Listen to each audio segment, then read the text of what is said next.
Seems a little bright here, doesn't it?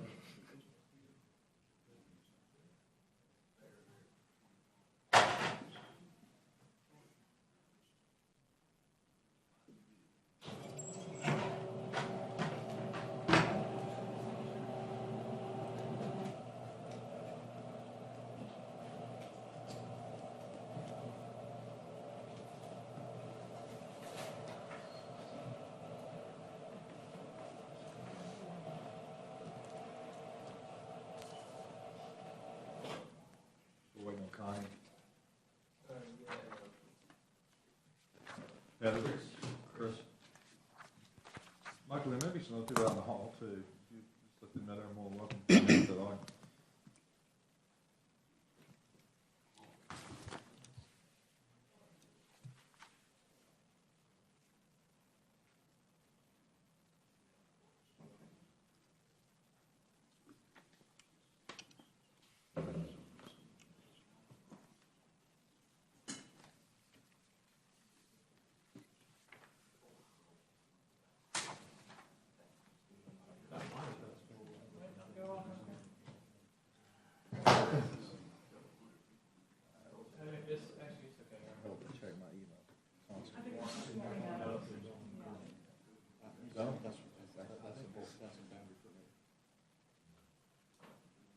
Text me or call me, but I don't put it up here. That's great. I could never. So I've been there. I cut it off. I stopped doing it for you. I like it.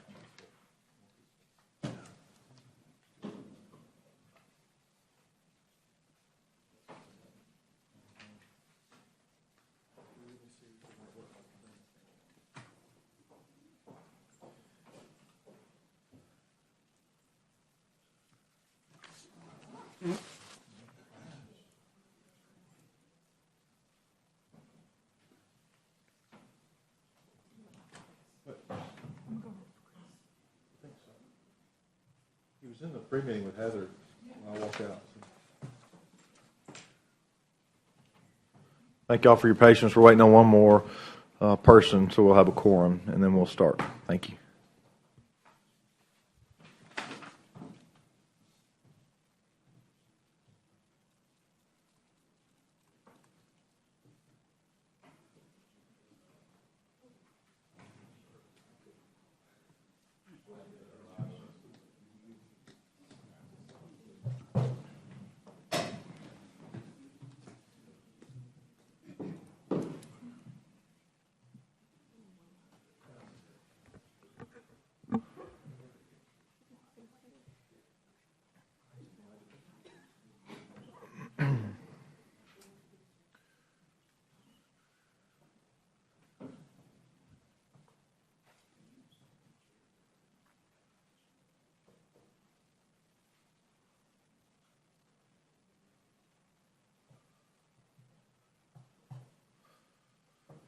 All right. Hey, I'd like to welcome everybody to the Planning and Zoning Commission meeting for the Jefferson County. Today's October 13th of 2022. The Planning and Zoning Commission is charged with regulating the subdivision of property in the unincorporated areas of Jefferson County. You will be given the decision today from the Commission regarding subdivision request, and the plat representative will receive the decision in writing within 10 business days. Please note that any subdivision approved today is not complete. In order to complete the subdivision of your property, a final plat must be recorded in the Office of the Judge of Probate. County staff will be coordinating with the surveyors of today's approved preliminary plats to prepare the approved plats for recording. The Planning and Zoning Commission is also charged with evaluating requests for rezoning of property and advising the County Commission for their final determination. All decisions made by the Planning and Zoning Commission regarding zoning cases are advisory only. The final decision will be made by the Jefferson County Commission in a subsequent hearing, public hearing, for which all property owners within 500 feet will be notified. If everybody would please silence their electronic devices to make sure that they don't go off in our meeting, and then if the clerk would please call the roll. Chris Nicholson. Martin Evans. Here. Kristen Forsythe. Here. Lance Huey. Here. Joseph Andrews. Ken Lowry. Here. Evan Nelson. George McCoy O'Neill. Here. Mr. Chairman, we have a quorum. All right, thank you. If everyone's been able to review the minutes from the last meeting, I'll have a motion on the minutes, please. Mr. Chairman, I make a motion to suspend the reading of the minutes from the September 8th Planning and Zoning Commission meeting and approve. Is there a second? All right, I've got a motion and a second. All in favor, signal by saying aye. Any opposed, say nay. All right, the ayes have it. All right, we'll first move into our subdivision cases. For our subdivision cases, the staff will present the case to the board, and then we will call for anyone here in opposition to please come forward. And if anyone comes to speak to the commission today, please be sure to give us your name and address when you come to the podium. And then on our subdivision cases, after the opposition has been heard, we'll ask for the applicant to come forward and address the opposition's concerns and any questions that the commission has. So we'll now move on into our first subdivision case, which is S22-63, Garywood Assembly of God's request for a two-lot subdivision of 17.4 acres in the McCullough area. Go ahead when you're ready.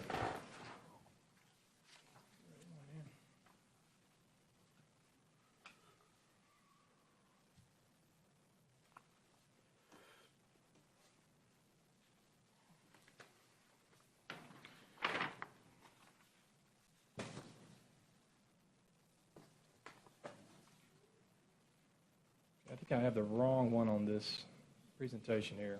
So ignore this slide. This subdivision is a proposed subdivision to create two lots of records from three existing lots and one acreage tract. This property is owned by the Garywood Assembly of God. It was put into, it's one parcel. It was rezoned recently, years ago, to institutional for a new church. That was never developed, and so now they are going to basically rezone it. They want to rezone it back to residential and be able to sell those lots back for homes. In this situation, the rezoning case will actually be heard next month because there were some issues with notifications getting out in time. But the subdivision case is here before you today. Again, this is two lots. Three of the lots are being surveyed into an acreage tract. Three lots and an acreage tract together are being surveyed into one lot, which will be eventually, the proposed zoning for that is A1. And the tract to the south is going to be Lot 2. It's about 5 acres. That would potentially be rezoned to a R2 zoning classification. Staff has reviewed this. It meets all the requirements of A1, R2 zoning. Again, this was, some of these were already lots before, and it does meet all of our requirements. There was a note from traffic that any further subdivision of this property that potentially could lead to road improvements if county roads would not be sufficient. There's no additional right-of-way dedication, no flood hazards on this property, and there's no sewer, so the Jefferson County Department of Health will have to approve the septic systems. The staff recommendation for this is approval with an exception to the subdivision regulations to allow Lot 1 to be recorded with no road frontage. All right. Thank you, Mr. Martin. We'll now open the public hearing and call for anyone here in opposition to please come forward. All right. Seeing none, is the applicant here? Okay. Thank you. Are there any questions from the commission for the applicant? All right. Seeing none, we'll close the public hearing and call for a motion. Mr. Chairman, I make a motion to approve subdivision case S2263 with approval with an exception to the subdivision regulations to allow Lot 1 to be recorded with no road frontage. Second. I've got a motion and a second. All in favor, signal by saying aye. Aye. Any opposed, say nay. All right, the ayes have it. All right, we'll now move on to our next case, is subdivision case S22-69, Coy Bush, Carolyn Bush, request for a 9-lot subdivision of 50 acres in the Door area. Mr. Martin, if you would please present the case. Yes, Mr. Chairman, this is a proposed subdivision to split 3 acreage tracts into 9 lots of record. This is for residential and agriculture use. As you can see here is the entirety of this property, approximately 50 acres. It is being divided into 9 lots. The plat here is split screen. All these lots have road frontage with the exception of Lot 6. So there will be an exception that will need to be given to have that lot recorded without road frontage. Other than this, there's no issues. Right-of-way dedication will be required for White Road, where adjacent to the property. There's no sewer available, so septic will have to be approved by Jefferson County Department of Health. Staff recommends approval with the exception to the subdivision regulations to allow Lot 6 to be recorded without road frontage. Thank you, Mr. Martin. We'll now open the public hearing and ask for anyone here in opposition to please come forward. All right, seeing none, is the applicant here? All right, great. Are there any questions from the commission for the applicant? All right, seeing none, we'll close the public hearing and call for a motion. Mr. Chairman, I make a motion to approve subdivision case S-2269 with an exception to the subdivision regulations to allow Lot 6 to be recorded with no road frontage. Second. I've got a motion and a second. All in favor signal by saying aye. Aye. Any opposed, say nay. All right, the ayes have it. Great. And I forgot to mention this earlier, but if your case has been heard, feel free to leave. You don't need to stick around unless you want to. All right, our next case is S-22-70. John Chagrew's request for a 2-lot subdivision of 21.67 acres in the McCalla area. Mr. Martin, go ahead when you're ready. Yes, Mr. Chairman. This is a proposed subdivision to split 1 acreage tract into 2 lots of record for residential use. There's currently a home here with a barn on the proposed Lot 2 and a pond here on Lot 1. This meets all our zoning requirements for A1. Right-of-way dedication will be required for Rock Mountain Lake Road, where adjacent to the property. And there is no sewer available, so Jefferson County Department of Health will have to approve any septic systems. Other than this, the staff recommendation for this subdivision is approval. All right, thank you. We'll now open the public hearing on this case and call for anyone here in opposition to please come forward. All right, seeing none, is the applicant here? All right, are there any questions from the commission? Seeing none, we'll close the public hearing and call for a motion. Mr. Chairman, I make a motion to approve subdivision case 22-70 as is. Second. Got a motion and a second. All in favor signal by saying aye. Any opposed, say nay. All right, the ayes have it. Our next case is S-22-74. Dana Hamner's request for a 2-lot subdivision of 10.65 acres in the McCalla area. Yes, Mr. Chairman, this is a subdivision to convey 2 acreage tracts into 2 lots of record for residential use. There's currently 2 homes on this property being split by a new property boundary line. This is approximately 10 acres here. It complies with all our zoning regulations. There's no anticipated road access or traffic operation issues, and there's no right-of-way dedication required. No sewer available as well, so the Department of Health will have to approve any septic systems. Staff recommends approval for this subdivision. All right, thank you. We'll now open up public hearing and call for anyone here in opposition to please come forward. All right, seeing none, is the applicant here? All right, great. Are there any questions for the applicant? All right, seeing none, we'll close the public hearing and call for a motion. Mr. Chairman, I make a motion to approve subdivision case S-2274. Second. I've got a motion and a second. All in favor signal by saying aye. Aye. Any opposed, say nay. All right, the ayes have it. Our next case is S-22-75. Mark Stevens, Timothy Stevens, Martha Stevens are requesting a 4-lot subdivision of 16.34 acres in the West Concord area. Mr. Martin, go ahead when you're ready. Yes, Mr. Chairman, this is a resurvey of a subdivision that was approved last year, October of last year. They're coming back with a resurvey, and the purpose of this is to combine 3 lots into 1 and to join part of an acreage tract with another one of the existing lots, thus resulting in another lot being formed, Lot 10 here. This complies with all our zoning regulations. Right-of-way dedication will be required, and that little portion that was added to the subdivision, 25 foot from center line, we're adjacent to the property.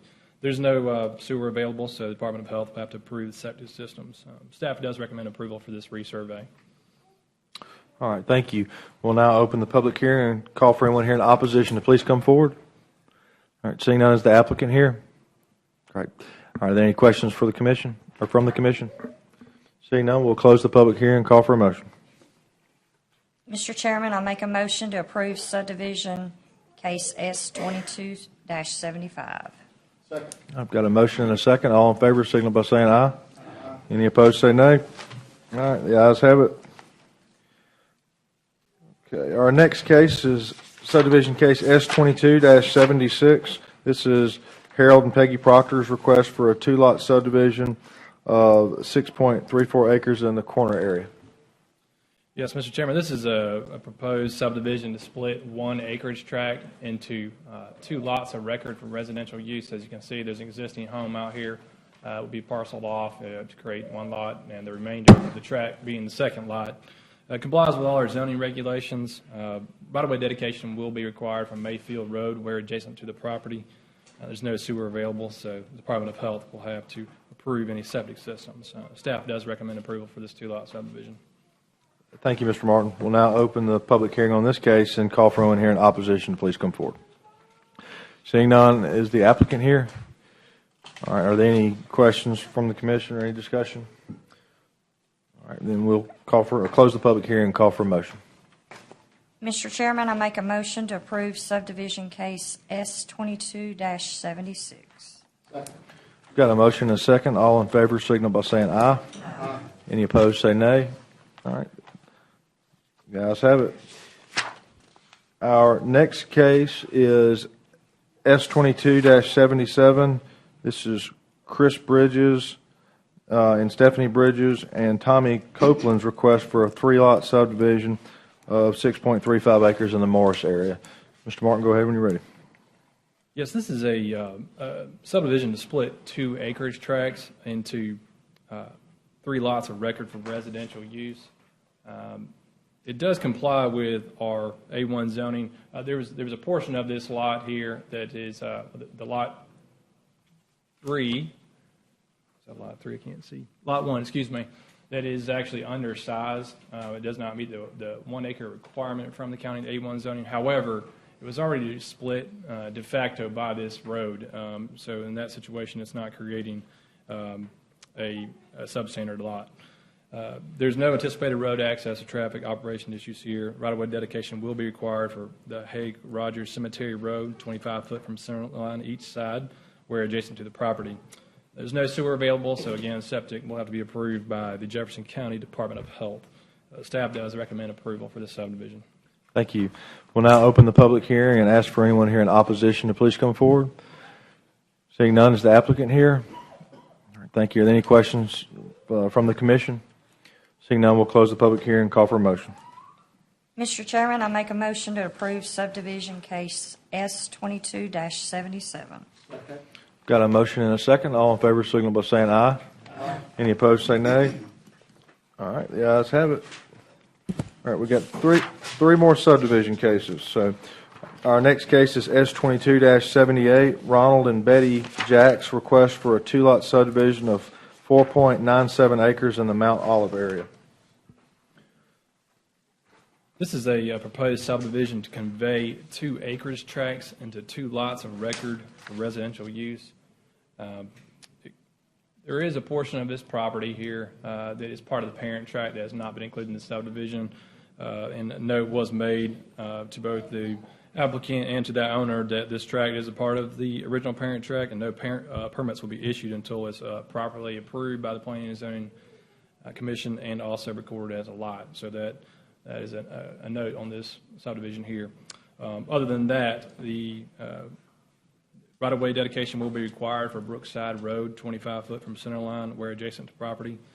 And there was a note from traffic, all future building permits must include driveway access improvements and permits.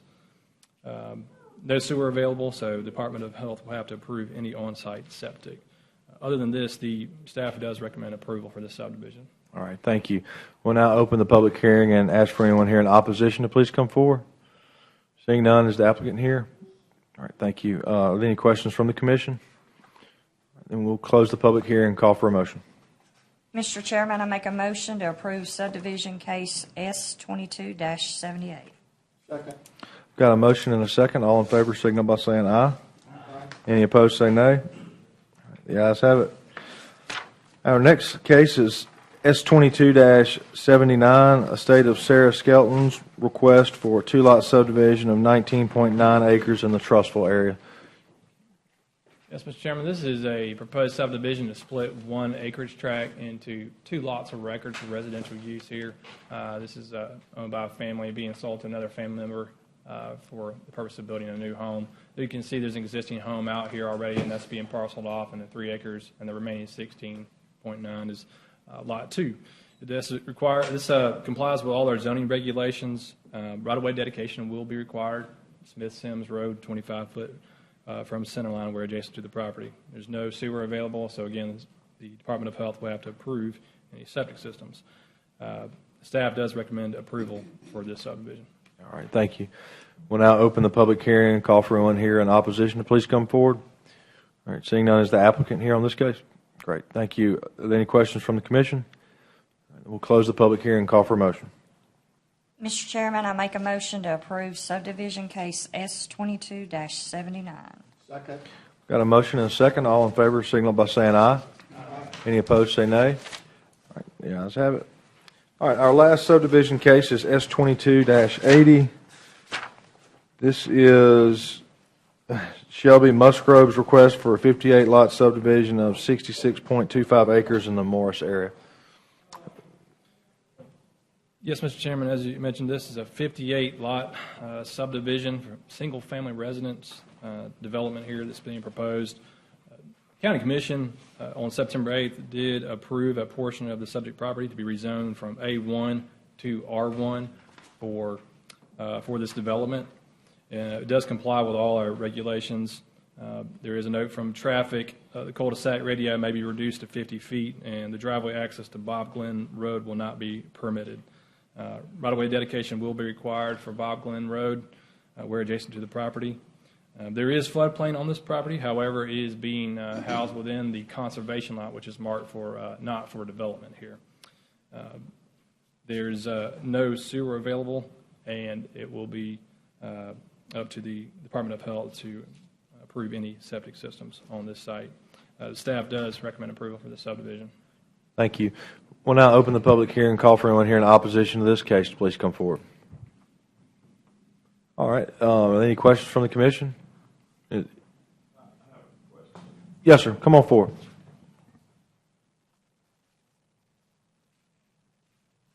I'm Greg Nye, 880 Montclair, Suite 600, Birmingham, with LBYD. Just had a question. Noticed in the comments that no driveway access would be allowed. For lot 58, there's an existing home on that lot that accesses Bob Glen currently. We were just going to see if we could carve that lot out, remove it as acreage, and allow that access. That is a good question and one for roads and transportation. Chris, can you answer that, address that? Yeah, I think it was existing, we wouldn't have an issue. Okay. I think it's just our traffic issue was concerned with adding traffic to Baldwin. Sure. So I don't see it. Okay, great. Thank you. And Chris, I don't want to put you on the spot. I mean, if we need to,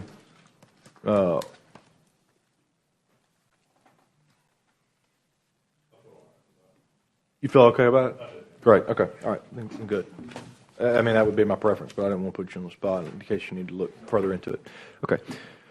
All right. Are there any other questions or any further discussion? And we'll close the public hearing and call for a motion. Mr. Chairman, I make a motion to approve subdivision case S22-80. Second. Got a motion and a second. All in favor signal by saying aye. Any opposed say nay. All right. The ayes have it. All right. We will now move into our zoning cases. For our zoning cases, the order in which we'll call for opposition and applicants is reversed. At least that's how I generally do it. We'll call our zoning case, and then I'll ask for the applicant to come up, and they can add to any of the staff's comments and presentations that will be made. Staff will also kind of give us a general overview first of the case, and then we'll ask the applicant to come up and add anything that they wish. And then after the applicant has had their opportunity, then we'll call for opposition. If you're the applicant and you want to come up and speak first, please reserve some of your time in anticipation for opposition, because each side only has 15 minutes. So don't come up and spend all 15 minutes if you think that there's going to be opposition and that you'll want to respond to their comments and concerns. So it looks like we've got a pretty light crowd here today, so I don't know that's going to be a real issue, but those are the ground rules. Again, on zoning cases, we only make recommendations to the county commission. We don't make the final decision, and the final decision will be made at a subsequent hearing that everybody who got notice of this meeting will get notice of that meeting as well. So we'll now move into our first zoning case.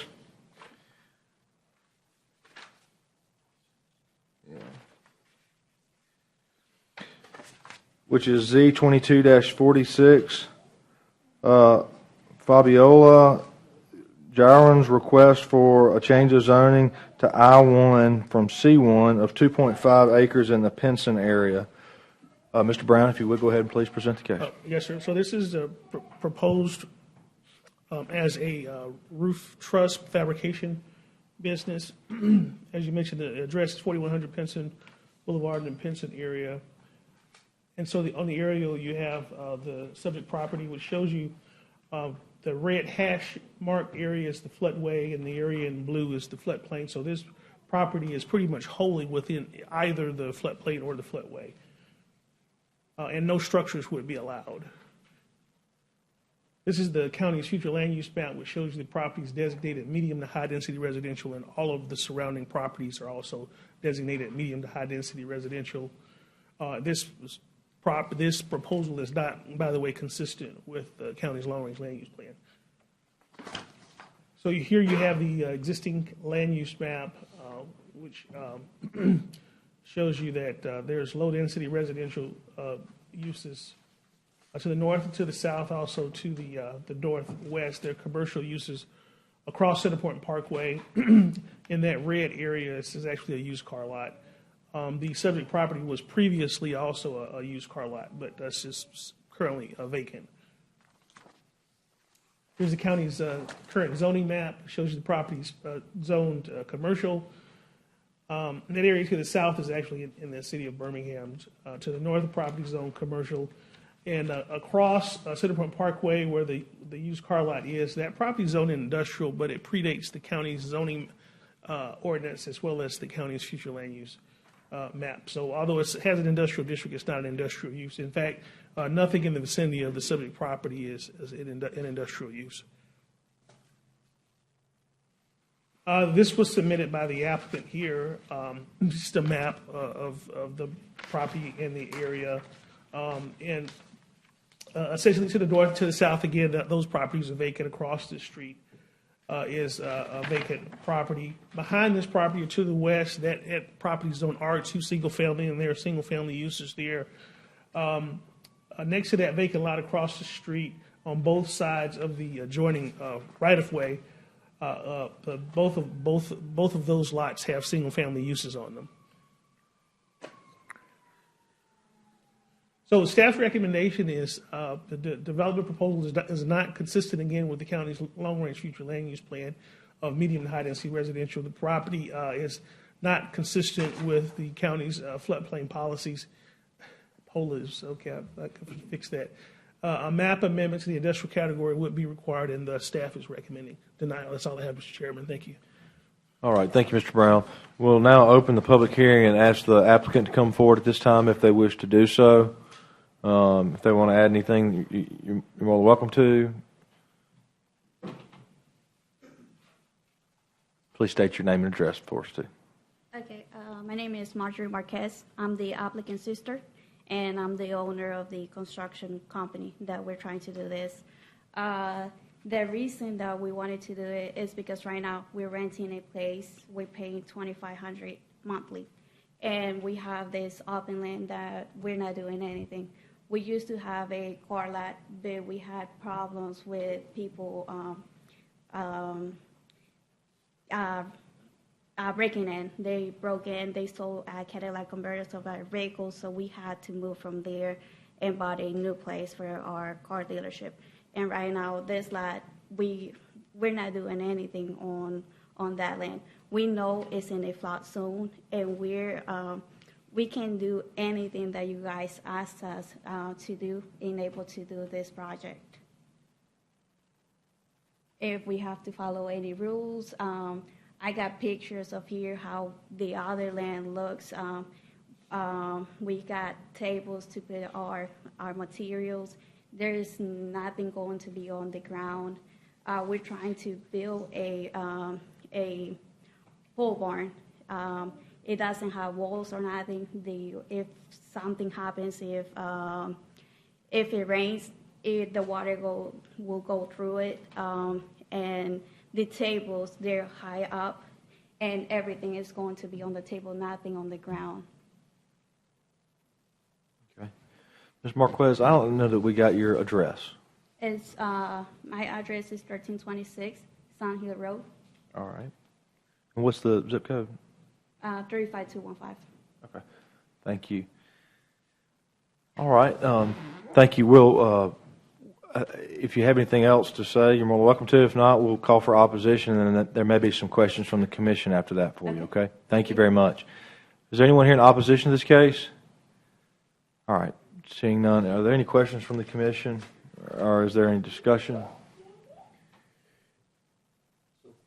I have some staff questions. We talked about this in pre-meeting a little bit. So if we were to consider this a map amendment, is that a land use map amendment?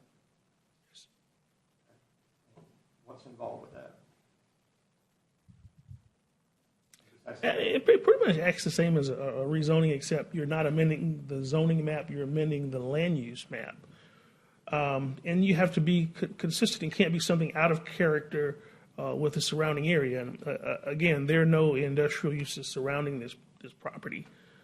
And that's also the basis of staff's recommendation for denial in this case. Let me go back to the previous map. This is current zoning, it's red. Okay, you see that blue area right there? That's the industrial district. There's a used car lot there.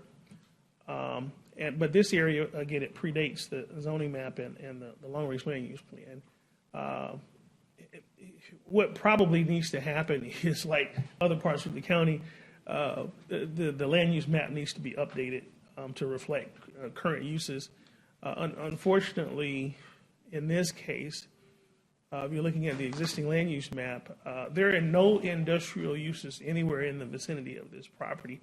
You preferably would want industrial uses contiguous, or a stone's throw, if you will, within a property if you're going to amend the land use map or the zoning ordinance. And there's just nothing there that's industrial or industrial in nature in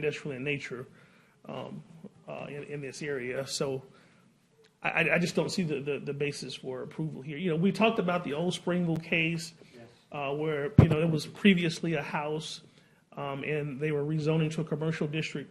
You had abutting jurisdictions, both Clay and Centerpoint, but those areas had already been rezoned by those two jurisdictions to commercial zoning districts, which is not the case in this scenario here. You had commercial uses in commercial zoning districts abutting the subject property in the Springville case.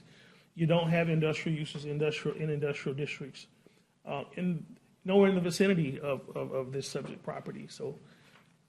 If we brought the plan amendment to you, more than likely staff would recommend denial if that helps. So follow-up question. So the use here that talk about manufacturing trusses, building trusses, is sort of a construction activity. So is it truly industrial, or is there an alternative zoning that we could consider for that?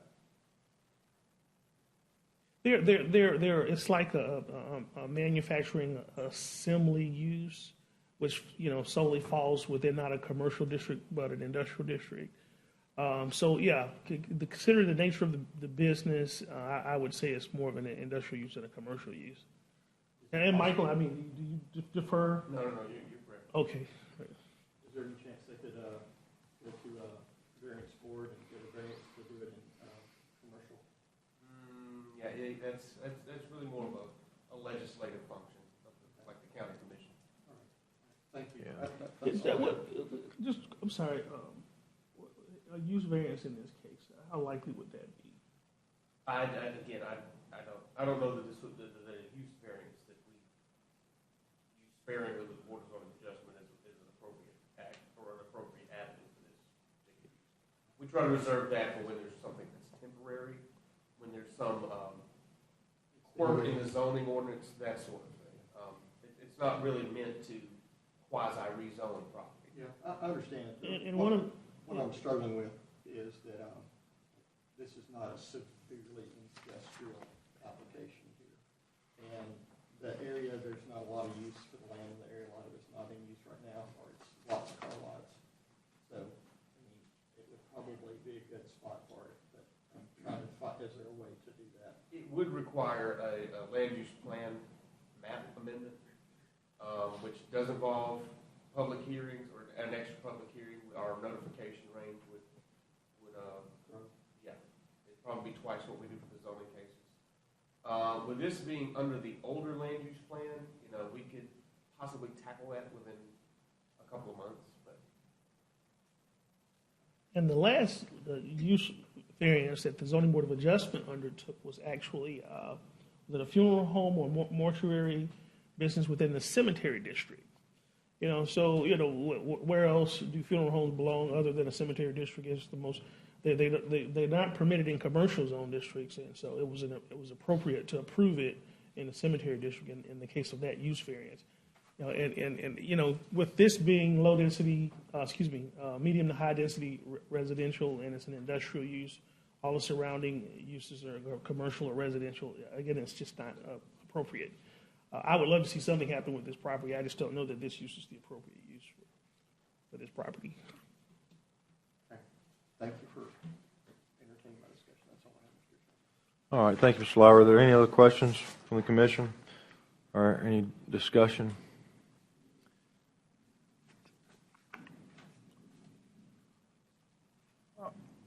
All right, I would, Ms. Marquez, if you could come up, I just want to make sure that you kind of are comfortable with what Mr. Brown is saying and everything, and I have a couple questions about y'all's operation. I think the reason why staff is saying you need to go to an industrial use is because you're manufacturing a product on site, and this pole barn is good for the floodplain issue. In case water does get in it, it's not going to get trapped within the walls and it can run off. But I don't think it's good for noise that could be created and heard by the surrounding property. So can you walk us through a little bit about this truss manufacturing process? Okay, And so are you, like, specifically using nail guns? Are you using, air-powered, pneumatic impact wrenches, that sort of thing? No, we don't get any equipment. We just use screw guns to, they prefabricate it whenever they come to our place. We just screw it down, and that's it. And this is what we use. I don't know. Yeah, are the trusses metal trusses? Yes, they're metal trusses.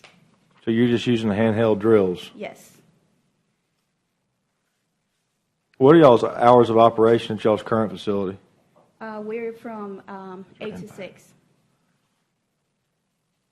And then this is a picture of the pole barn that we have right now on the place that we're renting.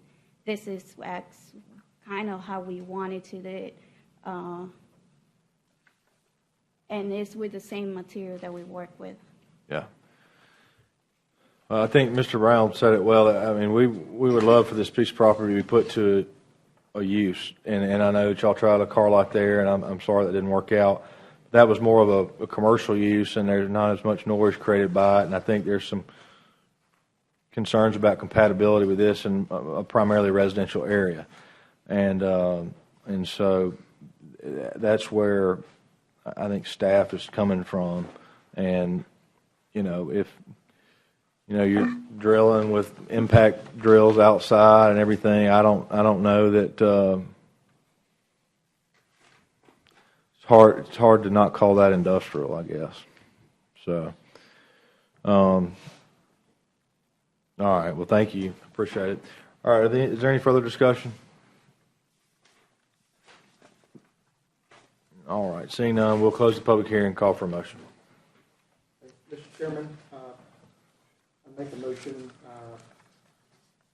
to recommend denial based on the fact that this proposal is consistent with our county's long-range future land use plan and our floodplain policies, and that a land use map amendment would be required. All right. Got a motion and a second. All in favor signal by saying aye. Aye. Any opposed say nay. All right, the ayes have it. All right. And again, we just make recommendations. This will be heard by the county commission at the next meeting for their final determination. Okay. All right.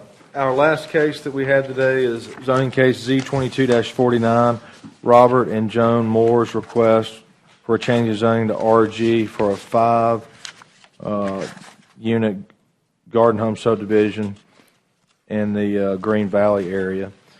Mr. Brown, if you would, please present the case. Yes, sir. And so you're looking at the screen here. What you see is that the subject property consists of two tax parcels. One lot is a vacant gravel lot, and the other one is a single-family residential vacant structure.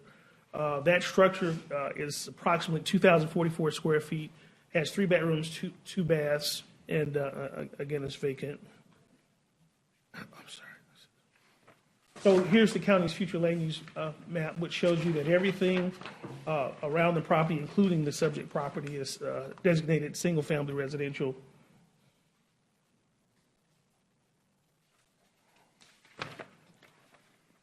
You have the county's existing land use map. It's not clearly depicted here, but what it shows you is that everything's low-density residential around the property, including the subject property. This is the county's zoning map. It shows the property is zoned R1. And in those areas where it says resident A district, to the north, to the south, and to the west, that's actually within the Mountain Brook jurisdiction. And after reaching out to them, what I determined was that the residential A district is compatible or similar to the county's R1 zone district. So,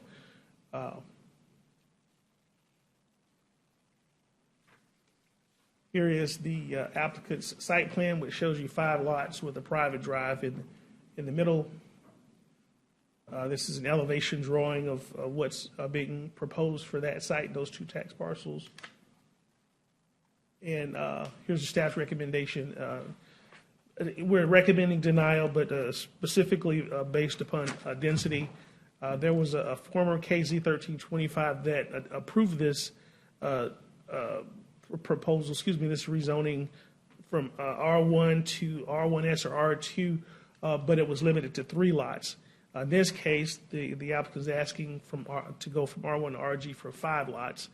And so, again, it's a density issue, and again, staff is recommending denial. That's all I have. Thank you, Mr. Brown. All right, we'll now open the public hearing and ask if the applicant wishes to come forward this time. Sir, please state your name and address for us. My name is Chris Rebels. I'm the architect and developer representing Robert and Joanne Moore on this case. I represented them as well in the previous case requesting the allocation of 3 lots on 2. And we're coming back to ask for 5 based on the fact that we can't build the quality of construction due to both the cost of construction and the desire to build high-end residences on this property because of the cost of the land and the allocation of that cost relative to the density. So one of our points that we brought up in this application is the adjacent properties that are similar in size.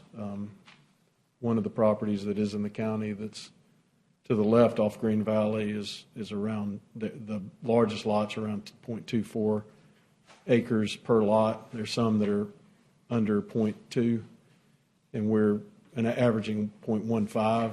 And within a half-mile radius, there's 5 developments that have smaller lots on it. So there's some, proximity precedent on Green Valley that we would have continuity with. And so that's been the basis of our discussion point, that relative to other approvals and adjacencies that may or may not be in the county. Some are in Vestavia Hills and Mountain Brook, and others in the county, that there are similar developments, and specifically the development that's immediately to the left of our property that was developed, I guess, about 15 years ago, 20 years ago. All right. Anything else at this time? No, sir. All right. Thank you, Mr. Rubel. All right. We'll now call for anyone here in opposition. Please come forward this time.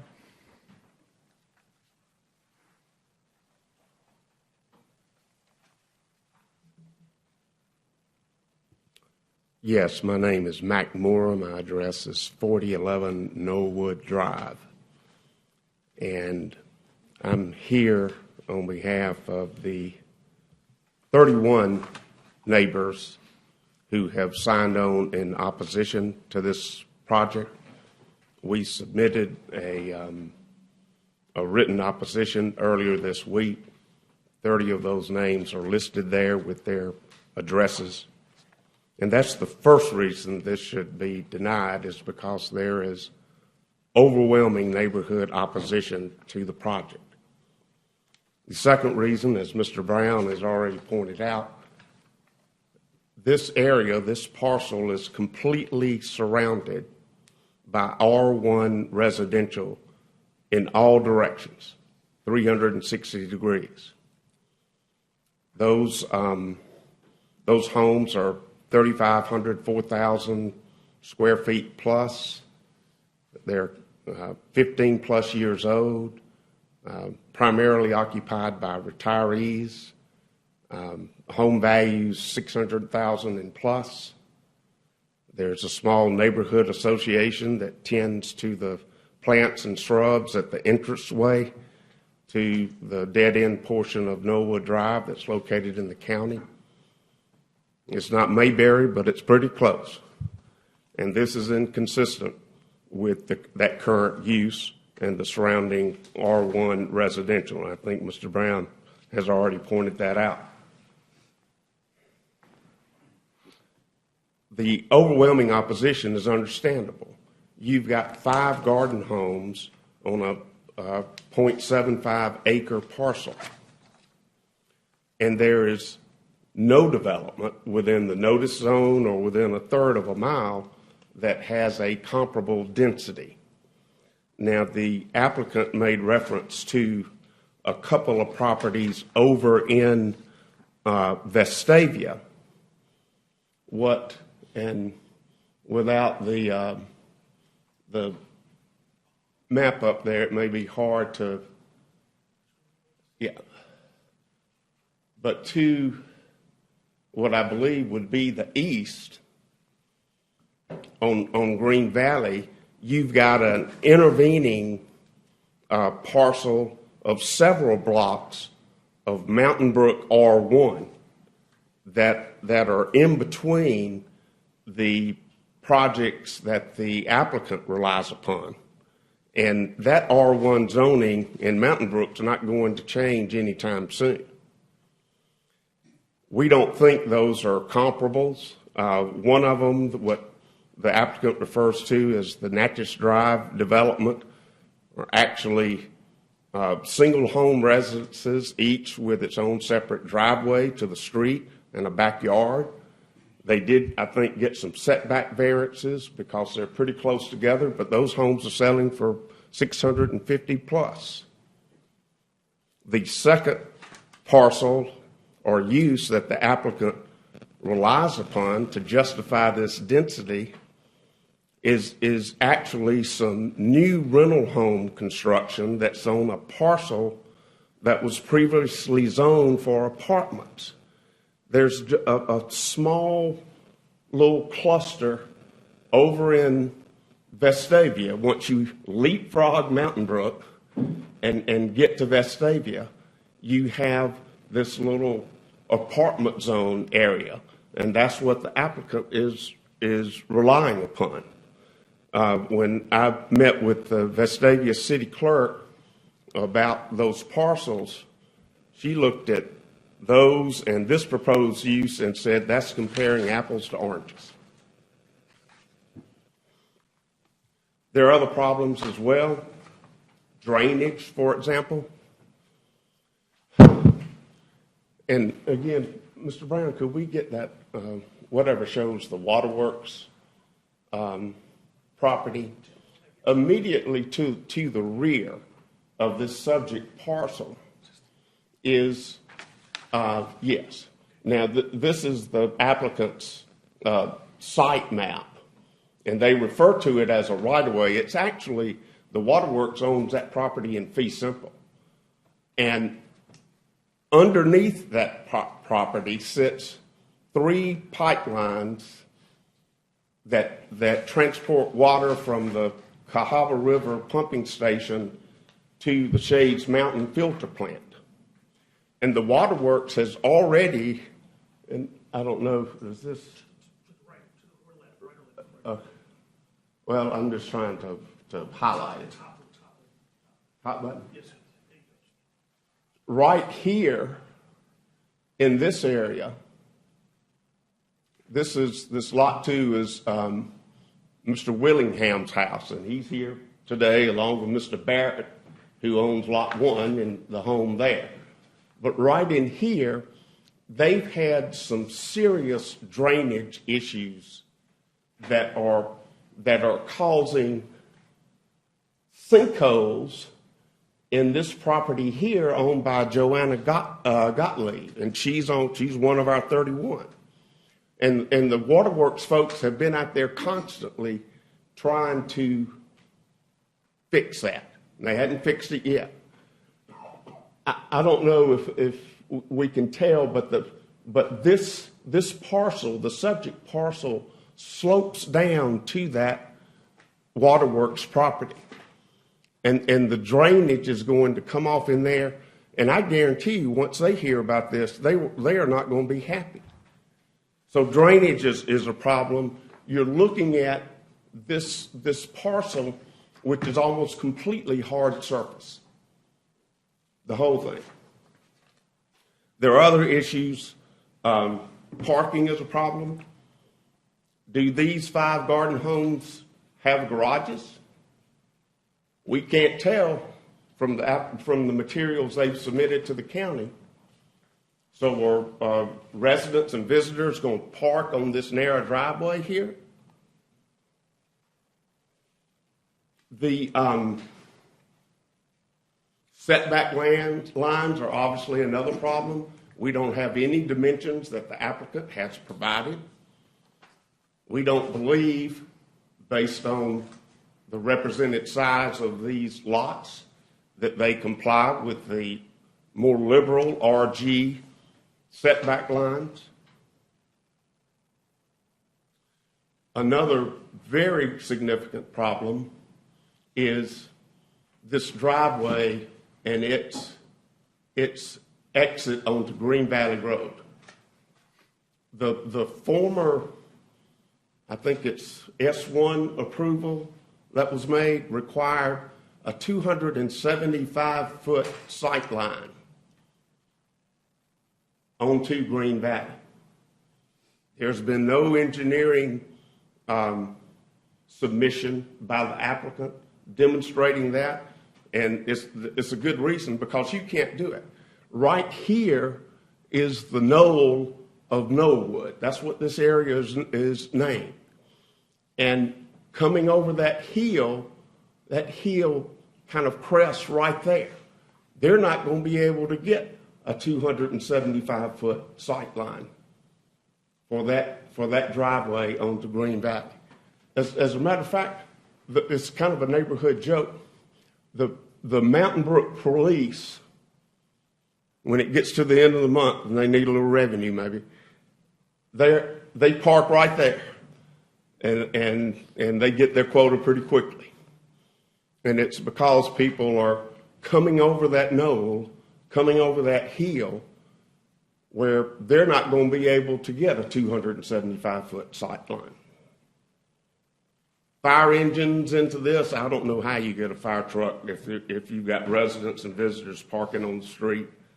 The blind driveway. And the last point we'd make is that as best we can tell, neither the owner or the applicant have any experience in garden home or other type of similar developments like this. And this shouldn't be the occasion where they learn. You know, the parcel history on this parcel started in 2010. They were up here 3 times before this commission finally got something approved. We believe, we hadn't been able to confirm, that it had a reversionary clause of 3 or 4 years. That's why they were back in 2014 and got new approval. And we've been 8 years since then. The neighborhood just thinks enough is enough, and we'd ask it be denied. Thank you. Thank you, Mr. Moore. Is there anyone else here in opposition to this case who wishes to speak on the matter? Mr. Stover is also here. He's on our opposition list that was submitted. Okay. Well, is there anyone here who wishes to speak in addition to Mr. Moore? And folks, please bear in mind, I appreciate y'all being here, and y'all are more than welcome to speak. But if you concur with what Mr. Moore says, that's enough said. You don't need to repeat that you've got drainage concerns or that you've got parking concerns and things of that nature. I've made a list here of items that I will ask the applicant to address. So please don't, for the sake of time, please don't feel the need to be repetitive. Thank you, sir. Bob Barrett, 4000 Knollwood Drive. So I'm in actually lot 1 that's shown up here on the map, and I concur with everything that Mr. Moore said. But you know, other than the fact he talked about $600,000, I'll tell you, I got over $1 million invested in my piece of property. So I certainly have a very, very vested interest in what's the quality of the price points behind us. But I want to circulate some photos of my home as it backs up, and just imagine my home sits about 7 feet below this property, so of what's going to be looking down on my property.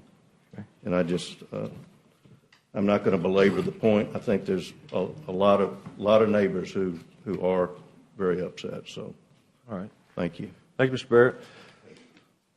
We'll let those pictures kind of get passed on around the commission, and then is there anyone else here who wishes to speak in opposition, or anybody else who wishes to speak at all before Mr. Rebels? All right, Mr. Rebels, do you care to come back up and do your best to? I know you probably didn't take a lot of notes. I made some notes about things, but if you could, whatever order you wish to take them in, if you could go ahead and address some of the ones that you recall. Yes, sir. Thank you, Mr. Evans. Yes. In our, I guess, history of the project, the owners and applicants retired and moved to Fairhope, and they want to come back as part of the reason for the resubmittal. In the last 8 years, there's been, as you all know, some significant economic challenges that have caused construction prices to balloon and skyrocket.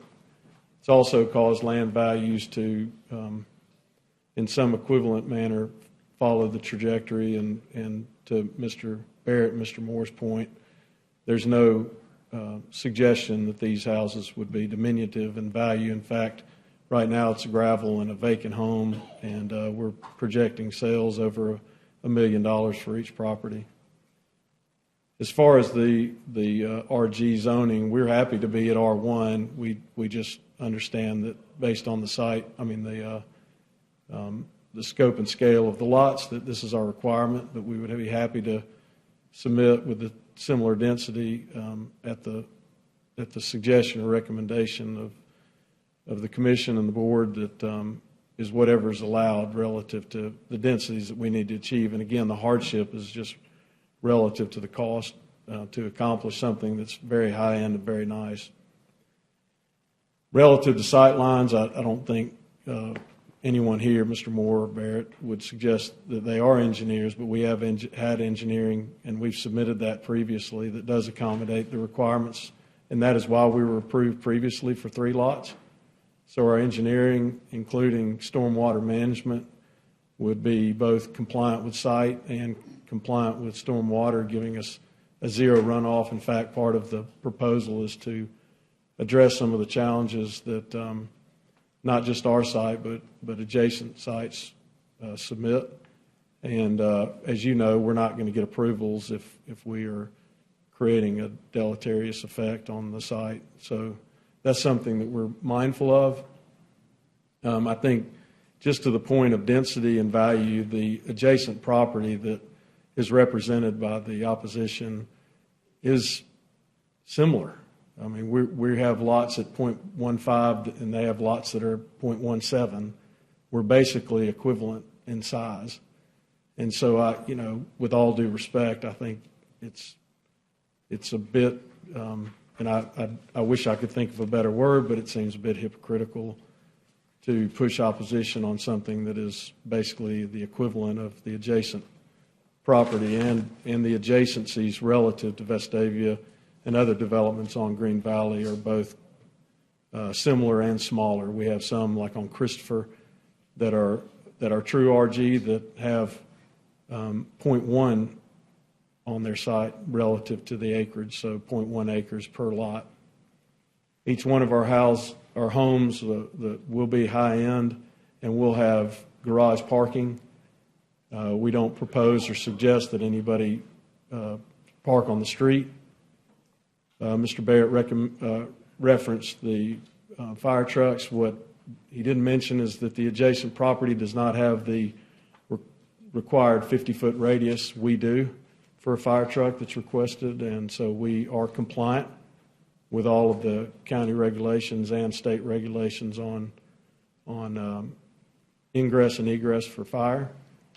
We have performed engineering relative to both stormwater and sewer, and again, we would not submit something that did not comply.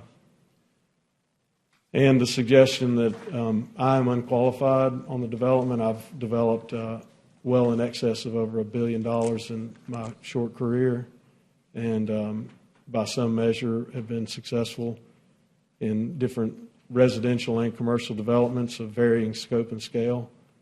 And, knock on wood, to date have only increased the values of adjacent properties. I represent a very high-end residential architecture firm that designs and delivers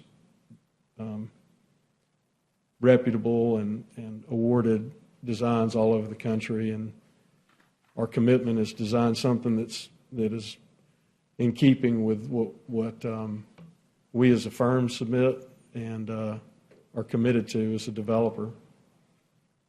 Mr. Evans, if you have any other points that you'd like me to respond to, I would be happy to.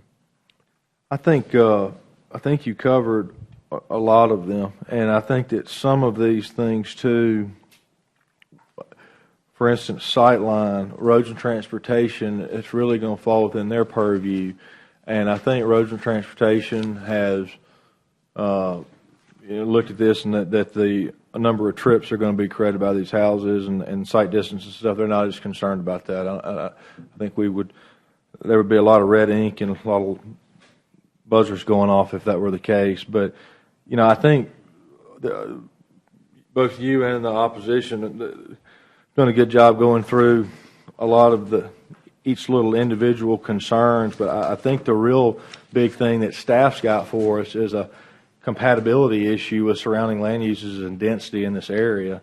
And I hear what you're saying, that there are, that yes, your lots are smaller, but maybe not that much smaller than the adjacent neighborhood, the Knollwood neighborhood, and then there's some other higher density areas around. But I think that's really where my focus is. And Mr. Rivers, by the way, I know you build a great product. You do. I mean, I've seen your designs and they're gorgeous. But I also understand it's, are you going to need any variances if you go to RG, are you going to need variances as a result of this density?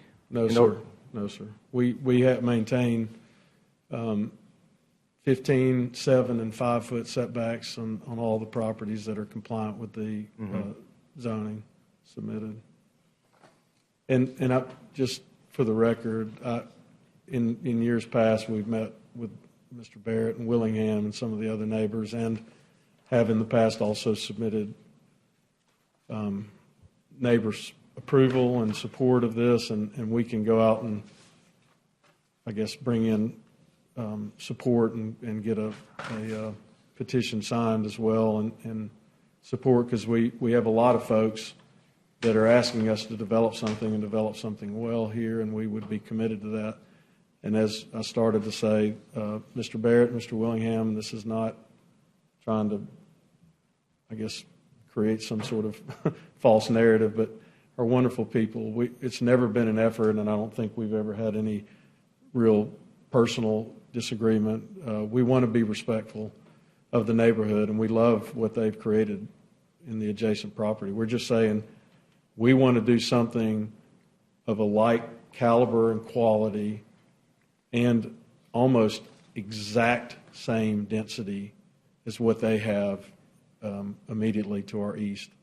And that's what we're proposing. One of the challenges, let me just speak to this, one of the challenges is that you look at the tax map and the actual property that they own, the boundaries of their property do appear to be smaller, but the right-of-way for Knollwood Drive is very wide. You've got that waterworks easement that runs through there that, you know, there's probably within there, they probably keep manicured and landscaped and stuff. Probably the feel when you drive through the neighborhood is that it's more spacious. It does. But to your point, in actuality, their lots are, you know, smaller than it may appear. I just wanted to point that out. It's a quality product, and you know, again, this has no bearing, but we are wanting to do just like they did a pervious drives. They have a brick drive. We want to make it feel very pedestrian in orientation with gas lamps, and you know, just make it again a very quality kind of new urbanism type development. Although it's a pocket development, it's a small development, we just feel like it's very much in keeping with the neighborhood. So.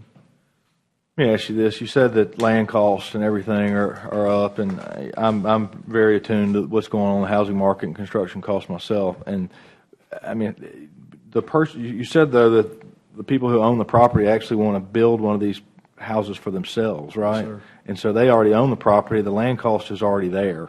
Yes, sir. So it's construction cost. Yeah, not what I meant by that. It's just relative to the what we're proposing in each of the homes. So we're talking about $650 per foot construction. So very high end materials, finishes, slate roofs. You know, all hard surfaces on the exterior. We're just wanting to do a very, very high end development, and it's hard to do that when you've got, you know, close to $1 million in just the dirt, and we just are proposing to spread it out over 5 lots. It would allow us to deliver on such product. What we don't want, and this is not disparaging towards what was recently finished down the street with a board and batten, is that we don't want asphalt roofs, we don't want board and batten siding, we don't want, you know, stick-on muntins on windows. We want true simulated divided lights. We want slate roofs. We want brick and limestone. We want pervious roads and drives and gas lamps, Bevelo products, you know, and it's hard to do that right now with the cost of construction and the commitment to quality that the developer, the owner, and the architecture team has. So. Yeah, I mean, do we have any building component regulations as far as siding's concerned? I mean, they could pull a building permit today for vinyl siding and tin roof. Yeah, I hear what you're saying. I mean, I do. I think the problem's just with the density. That's the issue. Well, all right. Is there any further discussion from the commission? Yeah, Mr. Lauer, go ahead. Mr. Eagles, so I had a few more questions as we're going through, and most of them are generated because the package we have doesn't have they're more renderings of the site plan and elevation rather than actual site plans and elevation. So I'm going to dig a little deeper. Yes, sir. So we talked about garage access and parking. So could you describe what you have planned, if you have it already planned? Or? Yes, sir. So every house would have two garage per home. So that we anticipate 2-car garages. Each of those garages would have 35-foot turnaround radiuses and driveways. So we would accommodate at least two guests per home. We have 50-foot radius on the Front entrance garages? Front, 2 are side and 3 are front. Yes, sir. But we use custom-made outswing garage doors, so they're carriage doors. They don't look like garage doors. Okay. Good. And we don't have a site map that shows the layout and the setbacks and everything with measurements and stuff. So you said you aren't planning on having any variances with the county setbacks or anything? No, sir. Correct? Yes, sir. Okay. We're fully compliant, and I apologize that's our mistake, but we're fully compliant with the RG zoning. Now, if I had a drawing, I wouldn't have to ask. Yes, sir. Yes, sir. Let's see. And I heard your statement about the radius for fire protection. I was curious what your plans are for type of fire protection, or use a fire district, or are you going to contract out to a municipality? I do not have an answer for that. I apologize. I guess when we were looking at in the past, I think there was 180-foot pull distance that the fire department requested from us, and I think that's the right number. It may be less, but I believe in the past it was recommended that we add a hydrant in a closer proximity, which of course we would do. But I just don't have that answer. I'm sorry. That's okay. I was just curious what your plans were. Now, your rendering is sort of an elevation drawing. It looks like you're going to do 2 stories on all the structures. Yes, sir. And do you want your square footage is going to be per minimum? Our minimums would be 2,700 square feet. I think we have one that's 4,200, heated and cooled. Okay, let's see. A couple other things. So when we had our pre-hearing today, the staff mentioned that you were contemplating carrying the case over. There was some contemplation because we thought it might be prudent to have a petition with support. We do have some neighbors that have expressed a desire to see this come to fruition. And just maybe it was foolishness. I just thought I would speak to that instead of bringing that up. But if you guys felt it would be advantageous to have a petition of support, then we could provide that. That's your call. You have to read the Yeah. So the only other thing I was going to ask is, would you, since we don't have a site plan and we have an elevation rendering, but if we were to recommend approval, would you be agreeable to bringing back us a dimensional site plan and complying substantially to the architectural rendering? Yes, sir. We actually, to that point, we actually have a draft of the material selections and requirements that would be adopted by the homeowners association. So, as mentioned, we could also provide material use requirements that we would apply to our own development. And I believe the last time there was a zoning case, there were covenants.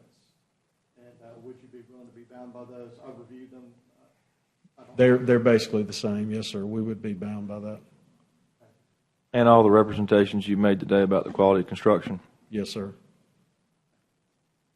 That's all I have. Thank you. Mr. Chairman, back to you. Any other questions or discussions from the commission? Do we need to talk about density? Mr. Moore, I'll let you come back up if you've got a rebuttal. If you can be brief, please. I just would like for the record to reflect Yeah. a couple of things Certainly. in light of the applicant's comments. Sure. One, the written opposition that was submitted earlier this week. We have that in our packet. You did? Yes, sir. Okay. There's been some discussion about Mr. Willingham and Mr. Barrett's density. Here is their plat. We would like to, and you can. You got surveys there? Look at that Yeah, please, let me see their surveys. and decide. The other thing is there was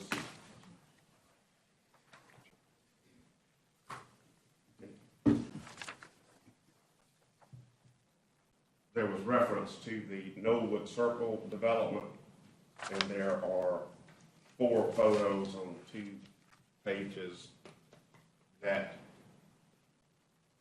indicate what that development looks like as opposed to the applicant.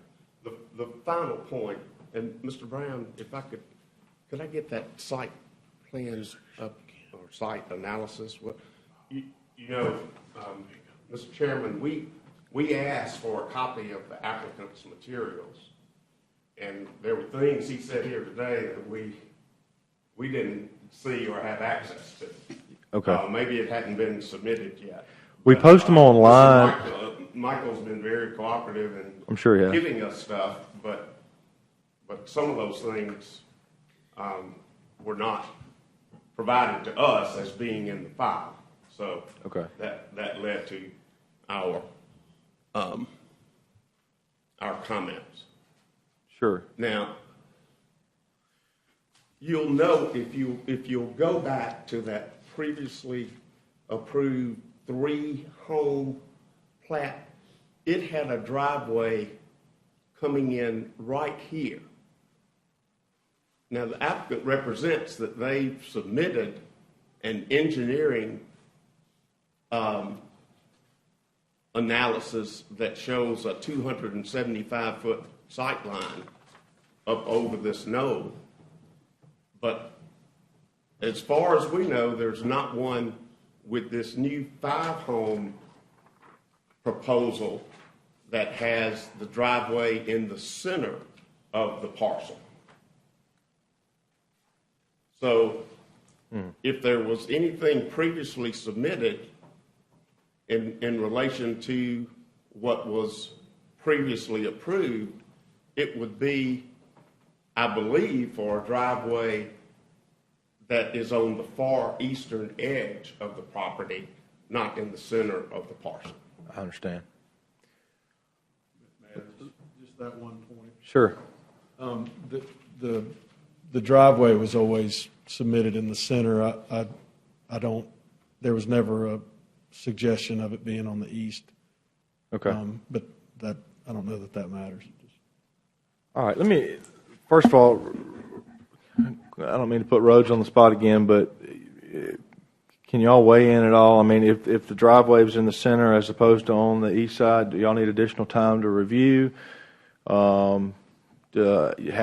Has there been any kind of traffic analysis performed? I mean, because of the number of trips, I don't know that it would warrant it. It's just more of a sightline issue, right? That's right. It wouldn't warrant a full traffic analysis due to, exactly like you said, the number of trips.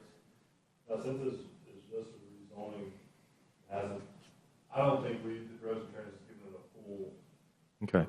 That would happen later on during the permitting process, where at that point, we would determine where the driveway, if it can't be there, where it needs to be, and what all it needs to show.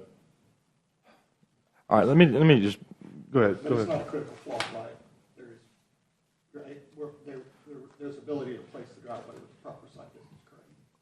Yes, I would assume so. Well, we got to give them access to the public road some way, you know, even if it's all the way on the eastern side, and then it becomes a question of, you know, do we give access for one house that's already there, or, I mean, the existing driveway is centered on the property is actually more towards the west. You know, the existing driveway for the property is.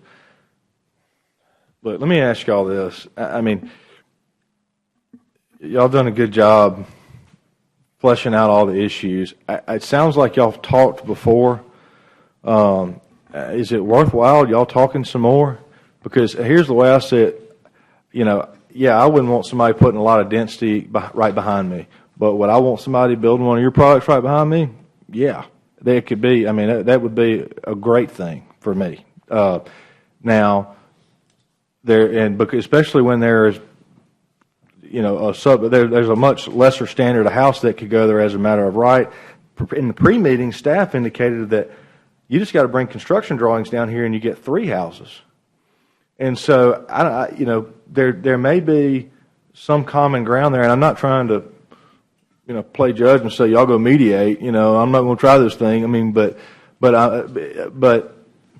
it seems to me where, they have an opportunity to have a good product behind them, and y'all have got a development that you want to move forward with, and you can. And my hunch is you're going to do it one way or the other. But even if it's 3 lots, but I think it would be a good thing for y'all to sit down and really try to y'all both got good opportunities for each other. And this is, unfortunately, in zoning, a lot of times this is a kind of a make it or break it thing. We can condition stuff, but at the end of the day, the number of houses, that's a black and white thing. And if y'all are never going to want anything more than 3 houses there, then it may be that y'all come back and say, we tried, but we want you to vote on it, and we'll take it from there. But that would be my preference. I mean, I wish I could just get some sort of sign from y'all if y'all are willing to talk. I'm willing to talk, yes, sir. All right. Mr. Moore, your group willing to talk some more? Okay. All right.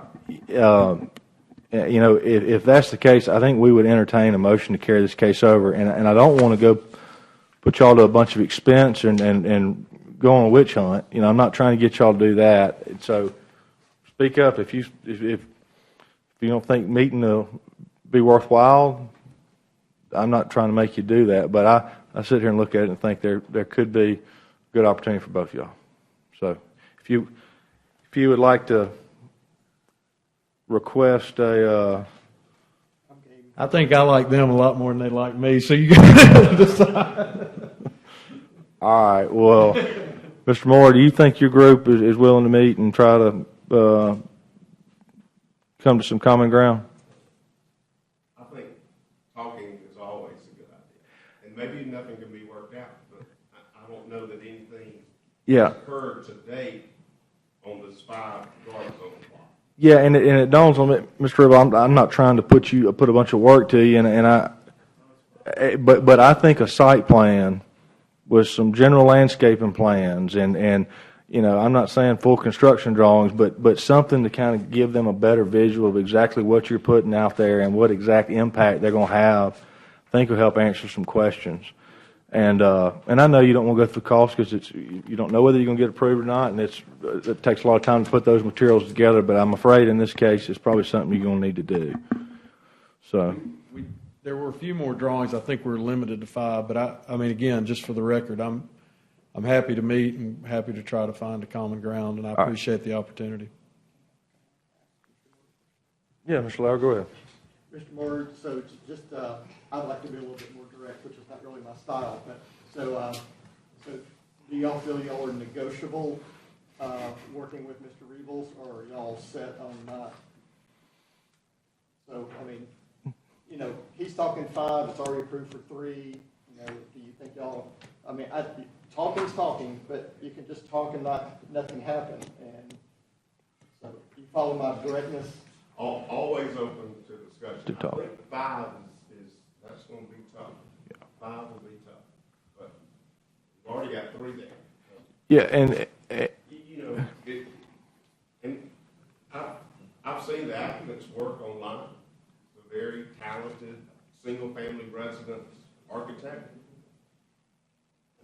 I don't know how much exploration there has been on putting 2 single-family residences there on the 2 lots zoned R1, or even, based on discussions I've had with folks on my street, consolidate those 2 lots into one estate lot and put something really high in there. I think you have a market for it.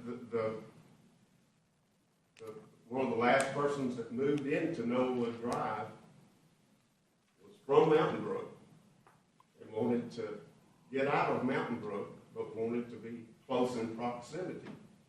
And they spent a lot of money on refurbishing their house. That's Mr. Miller, and he's on the objection list as well. But there's a market there, I think, if somebody wanted to explore. Well, I don't have any doubt that there's a market in a state lot. Some people like large lots, some people don't. Some people, when they're downsizing, they don't want the grass to cut. Product and the development that they're trying to create, there's not a lot of it around Birmingham. There's just not those types of developments. That's a missing product in the housing industry, following all the zoning laws in America. It's just the reality of it. And so, but on the other hand, I would be interested in knowing exactly how compatible it is. You've referenced some other neighborhoods around that have higher densities, and yeah, I mean, I know there's down the street there's some townhouse developments, I think, back off, and there is kind of a hodgepodge of housing in that area, but yeah, unfortunately, your development backs up to one of the nicest streets through there, and so some of the other ones, it's maybe a NIMBY situation, and so I would want to focus on, just so you know, when y'all come back, I would want to really know how much more density and the square footage of lots and things like that your development is as opposed to some of the other surrounding ones. And, yeah, so did you make a request to carry this case over?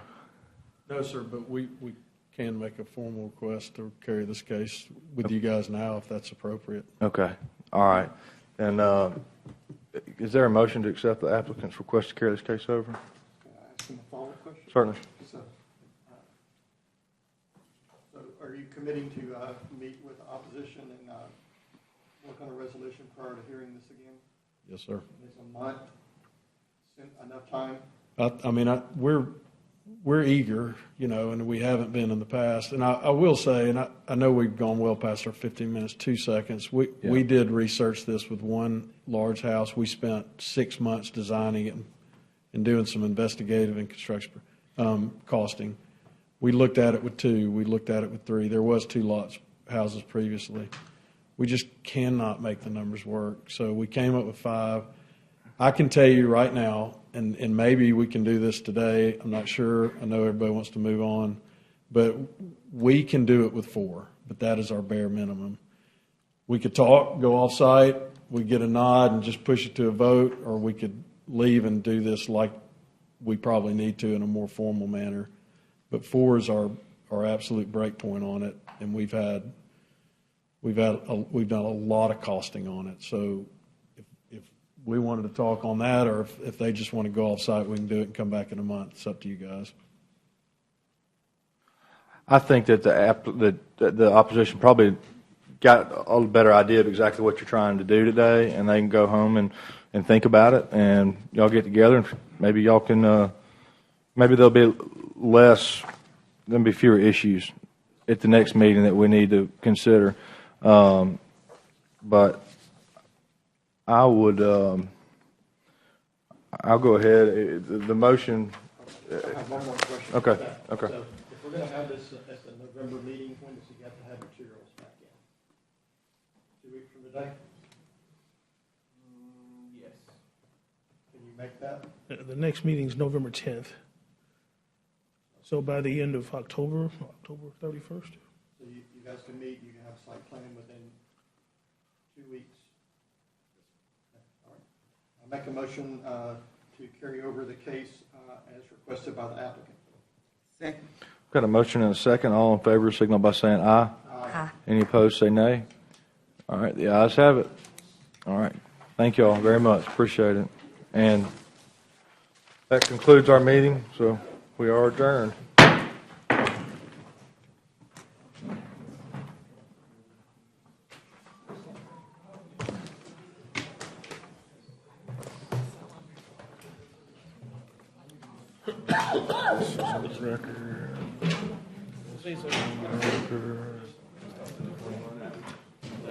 was.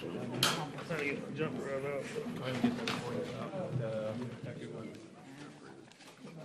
There you go. That's all you want. So I'm on auto, it's an impertinent situation.